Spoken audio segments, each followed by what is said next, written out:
An entitled guest spits on a doorman. Completely unaware of the magnitude of his disrespect, the man's arrogance cloaked him like a cheap suit. The bustling city lights outside glimmered against the sleek glass of the opulent Sterling Vista Hotel, nestled in the heart of San Francisco.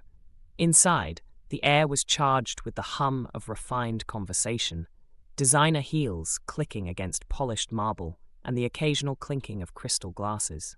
The lobby was a masterpiece of understated luxury.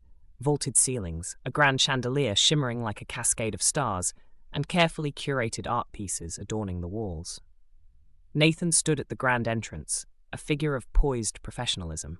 At 6'2", with a posture that spoke of discipline and a demeanor that exuded calm authority, Nathan was no ordinary doorman.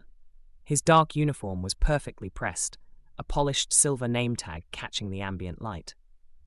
Guests often remarked on his ability to handle even the most chaotic arrivals with seamless grace, greeting everyone with the same composed and warm smile. But Nathan was more than he appeared. Behind the poised exterior was a man on a deliberate journey. He wasn't just a doorman, he was the son of Alan Foster, the CEO of the Sterling Vista Hotel chain. For Nathan, this role wasn't about financial necessity, but a commitment to understanding every facet of the family business. Few knew his true identity, and he preferred it that way. Tonight, the lobby buzzed with an unusual energy.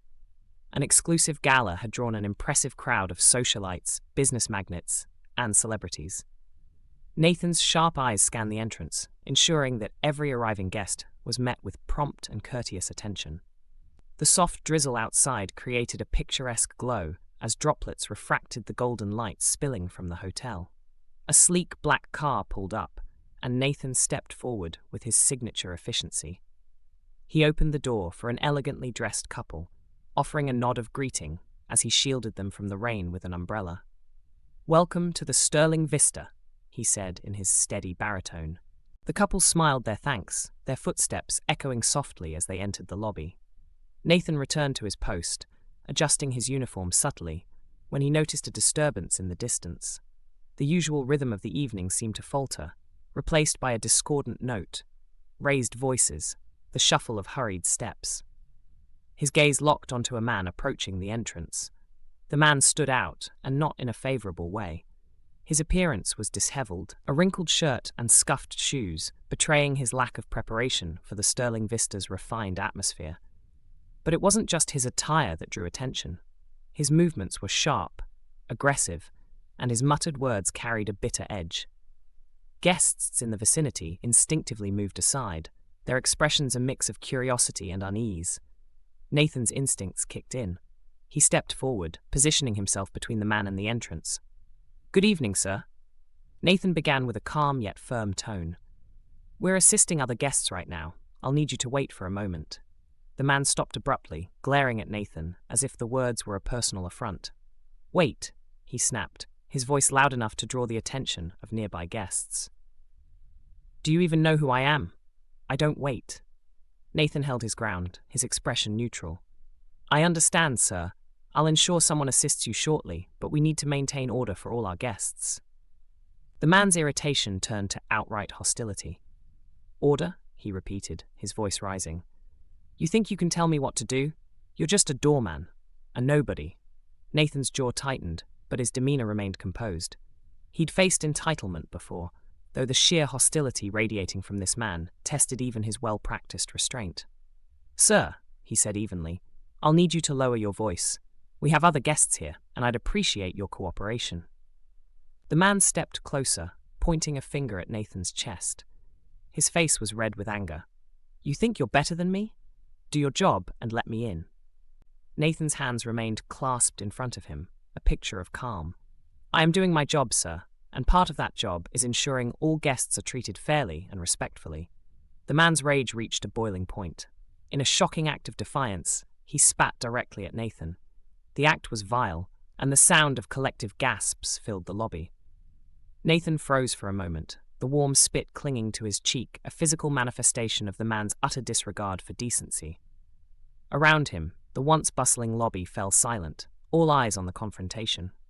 Slowly, Nathan reached for the pocket square tucked neatly into his blazer. With deliberate movements, he wiped his cheek clean, his hand trembling slightly. When he spoke, his voice was calm but firm. "Sir, that behavior is unacceptable. I'm going to have to ask you to leave." The man laughed bitterly, his arrogance undiminished. "You think you can tell me what to do? You're nothing. Nothing." As the tension in the room grew unbearable, a security guard stepped forward. A broad-shouldered man named Marcus, his presence alone commanded respect.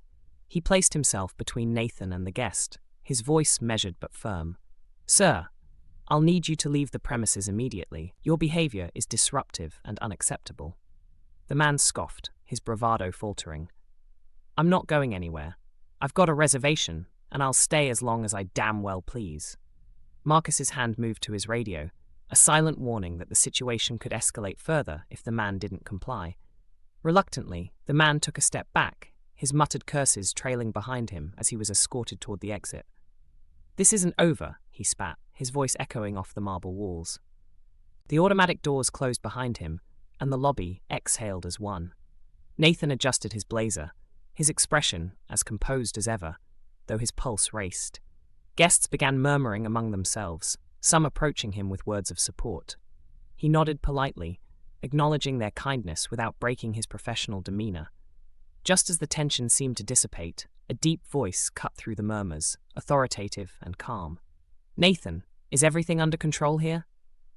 Heads turned as a man in a tailored navy suit entered the lobby. His salt and pepper hair and commanding presence made him impossible to ignore. It was Alan Foster, the CEO of the Sterling Vista hotel chain and Nathan's father.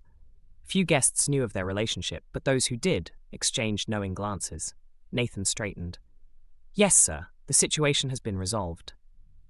Alan's piercing gaze swept over the lobby before settling on the retreating figure of the man being escorted out. Without hesitation, Alan strode across the floor, his polished shoes clicking with purpose. The man paused, sensing the shift in energy. "Excuse me," Alan said, his voice calm but carrying a weight that demanded attention. "Are you the guest who thought it appropriate to spit at one of my employees?" The man's bravado crumbled. "I didn't realize who he was," he stammered, his arrogance replaced with nervousness. He was being difficult. Alan's expression hardened. "That difficult doorman happens to be my son, but regardless of his role, no one, guest or otherwise, has the right to treat anyone in this establishment with such disrespect." The man's face turned ashen. He opened his mouth to respond, but Alan didn't give him the chance. "This hotel operates on respect and dignity. If you can't uphold those values, you have no place here." A few guests clapped softly, the sound brief but meaningful. The man, thoroughly chastened, turned and disappeared into the rainy night. Nathan stood still, his father's words resonating in the silent lobby. He didn't need Alan's intervention, but he appreciated the statement it made. Respect was non-negotiable, and tonight, that message had been broadcast loud and clear. As the evening wore on, the lobby gradually returned to its usual rhythm. Guests shared the story among themselves, some leaving notes commending Nathan for his professionalism. But for Nathan, the night wasn't just about one confrontation. It was a reminder of the strength required to meet ignorance with dignity, and the ripple effect such moments could have on those who witnessed them.